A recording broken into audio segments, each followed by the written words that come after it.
A paz do Senhor Jesus. Bem-vindo a você, a esse programa Desde os Dias Antigos. A nossa abordagem aqui, ela está muito ligada à nossa confissão de fé. Ela está em consonância com a nossa confissão de fé, pois cremos que Deus é o Senhor do tempo e por Ele e para Ele todas as coisas foram criadas.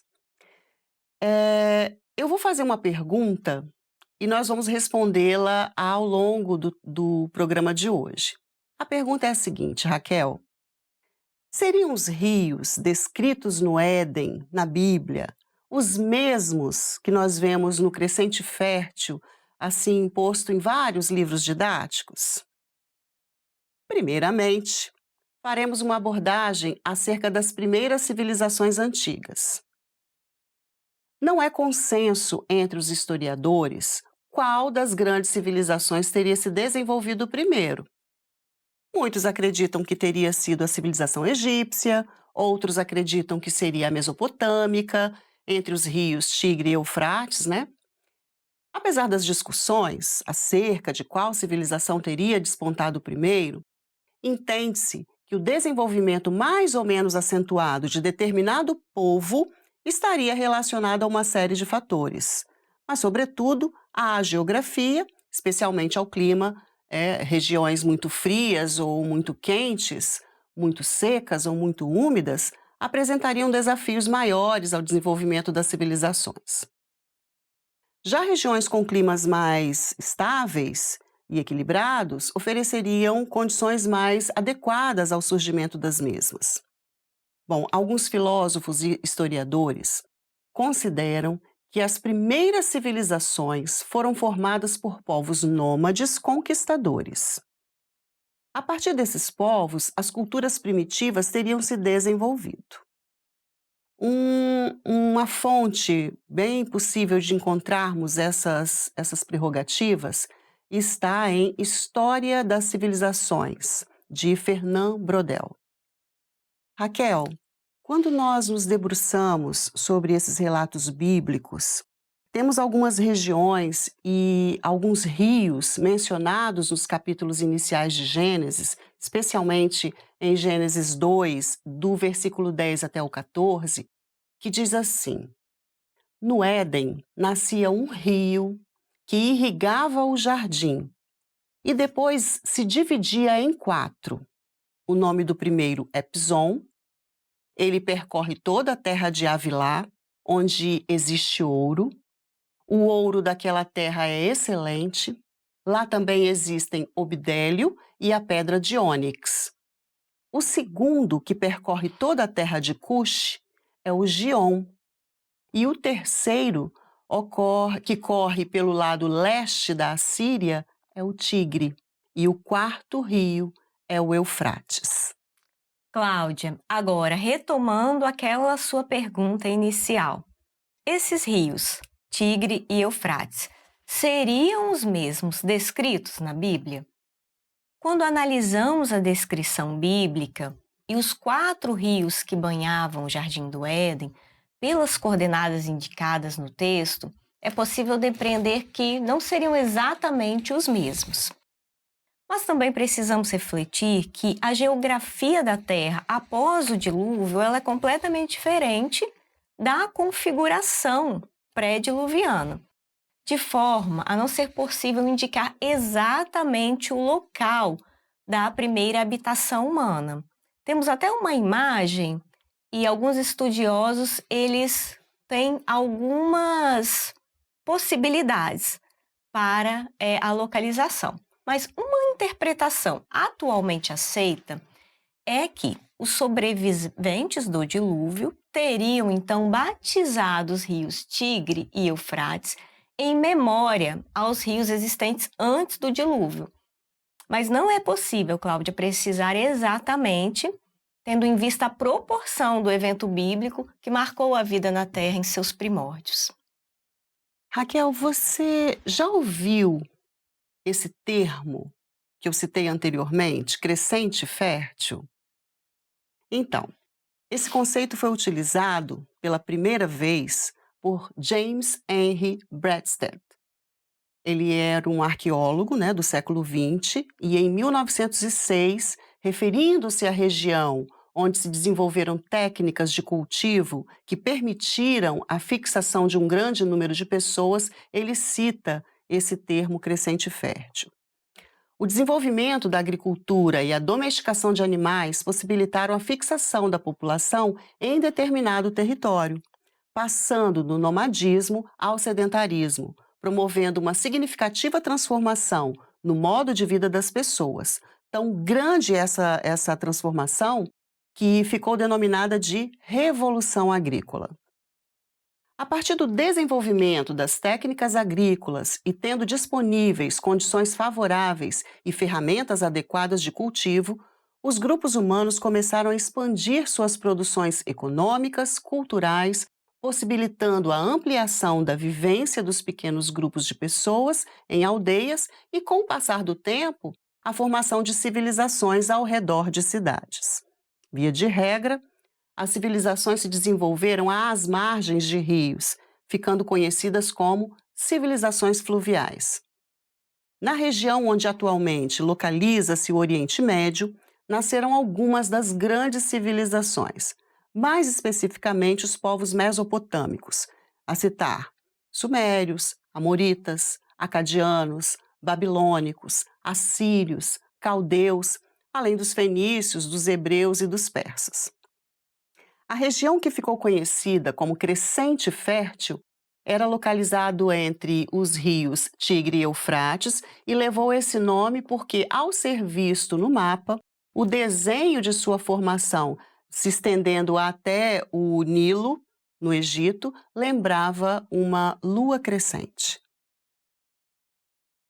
Como podemos observar, as principais civilizações do Oriente Próximo eram a civilização egípcia no vale do rio Nilo e a civilização mesopotâmica entre os rios Tigre e Eufrates. No próximo episódio, nos ateremos aos povos mesopotâmicos. Bem, além das civilizações mencionadas agora pela Cláudia, mais ao Oriente temos também a civilização chinesa, na região dos rios Honghu e Yangtze. A civilização onde hoje atualmente se localiza a Índia e o Paquistão, entre os rios Indus e Ganges. Vejamos na imagem.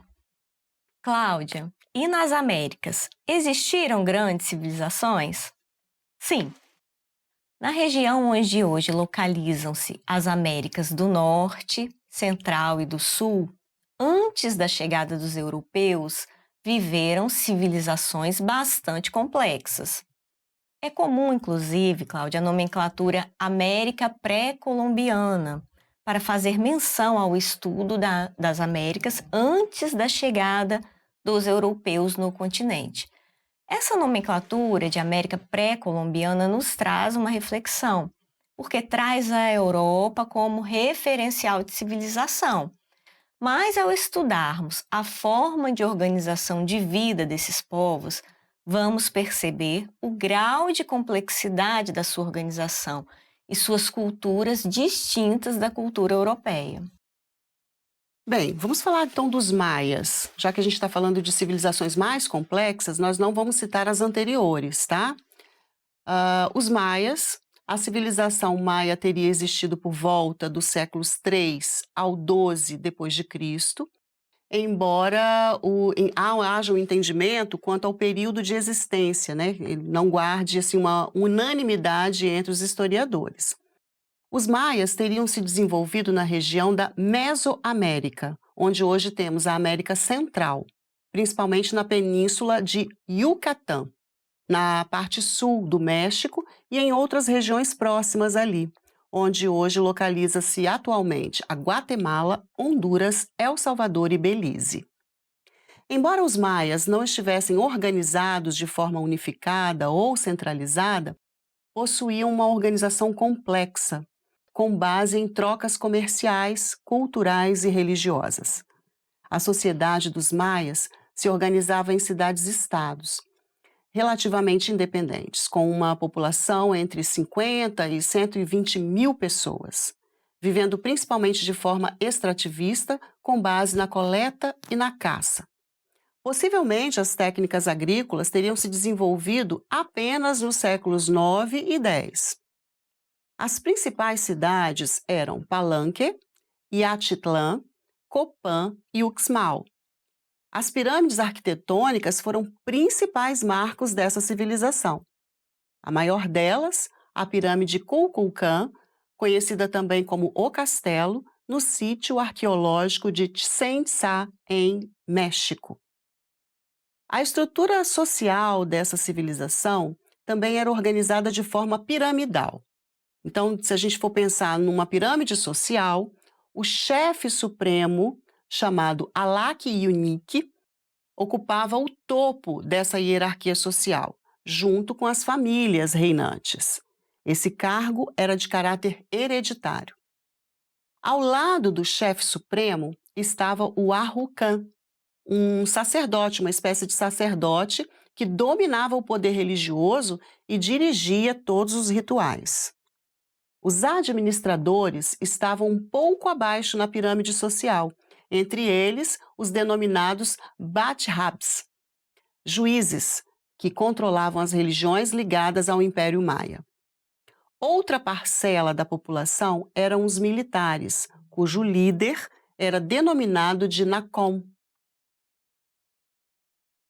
Raquel, e assim, quando a gente estuda essas pirâmides sociais ao longo da história, a gente observa que a base da pirâmide social estão ali os trabalhadores, né? Então, nessa pirâmide social maia estavam os trabalhadores chamados de Mazerhualob, chamavam também nas regiões urbanas, né? Eles também trabalhavam nas regiões urbanas, com o trabalho nas construções na área da engenharia, quanto também na área rural, no plantio e na colheita dos alimentos. Nessa esfera também estavam os artesãos, pintores e escultores. A base econômica das cidades era a agricultura e utilizava-se de um sistema complexo de irrigação, cultivando principalmente o milho, que era considerado sagrado, mas também algodão, tomate, batata. Praticavam o escambo de alimentos e a comercialização de artesanatos. Possuíam conhecimentos desenvolvidos na área de engenharia, matemática e astronomia. Eram sociedades politeístas, muito ligadas à observação de ciclos naturais. Agora, uma curiosidade é que esses povos já possuíam calendário estruturado e preciso, considerando o ano com 365 dias. O sistema de escrita utilizado era composto de logogramas, de grifos silábicos. Parte desse sistema foi compreendido pelos pesquisadores. Há controvérsias entre os historiadores acerca da causa principal do declínio desses povos. Muitas são as teorias, mas aponta-se para as condições naturais, como secas prolongadas, doenças, ou mesmo em razão de disputas políticas e guerras. Sabe-se que teria ocorrido um esvaziamento das cidades em razão de fluxos migratórios na direção norte da Mesoamérica, buscando melhores condições de vida. Na ocasião da chegada dos europeus, como dissemos, as construções já estavam quase totalmente abandonadas. Hoje ainda pode-se encontrar descendentes das populações maias na parte central da América, como, por exemplo, os guatemaltecos, tá? Preservando parte de suas tradições. Interessante, Cláudia, o grau de complexidade dessas culturas. Vamos falar um pouco também dos astecas. No período em que os maias teriam já experimentado o declínio da civilização, ganhou destaque a civilização dos astecas, ou mexicas, como também são conhecidos. Os astecas teriam se originado na parte norte da América, migrado para a América Central nos idos do século XIII. A civilização asteca teria exercido domínio sobre outros povos indígenas por meio de guerra, da cultura, da religião, da língua e da economia. Ocupavam grande parte da faixa territorial que ia do Oceano Atlântico, a oeste, ao Oceano Pacífico, leste, desde as regiões áridas ao norte até a Guatemala ao sul, com uma população de aproximadamente 12 milhões de pessoas sob o seu domínio. A cidade mais importante teria sido Tenochtitlan, onde atualmente se localiza a Cidade do México, construída sobre uma ilha do lago Texcoco. Nessa capital teriam vivido mais de 500 mil pessoas. Essa cidade possui um sistema de drenagem bastante sofisticado, com diques e canais que serviam para controlar as possíveis inundações. A principal atividade da civilização asteca era a produção agrícola. Utilizavam-se do calendário solar para realizar o plantio, além do elaborado sistema de irrigação das lavouras. Valiam-se também das chinampas, que eram outros canteiros flutuantes, construídos com lodo e junco, que permitiam o cultivo dos alimentos por esses povos. A cidade de Tenochtitlan, na segunda parte do século XV, liderou outras cidades-estado, formando a Confederação Mexica, sua cultura e a outras regiões. Cláudia, a sociedade dos astecas também era bastante estratificada, assim como você mencionou na sociedade dos Sim. maias. As camadas sociais possuíam uma forte hierarquia. No cume estava o soberano. Além dele, encontramos os altos sacerdotes e nobres que possuíam funções religiosas, militares e civis. Mais abaixo estavam os comerciantes ricos, artesãos, ourives. Abaixo desses estavam os cidadãos comuns, trabalhadores coletivos, responsáveis pela manutenção desses canais de irrigação, das estradas, dos serviços militares, pagadores de impostos. Na base da pirâmide estavam os escravizados, seriam escravizados por dívidas ou em razão das guerras, que realizavam os trabalhos forçados. Os principais símbolos da cultura asteca estão muito bem representados na bandeira do México atualmente, mostrando essa forte identidade nacional com a cultura desses povos. A você que se interessou pelo assunto, no próximo episódio continuaremos falando sobre essas civilizações da América.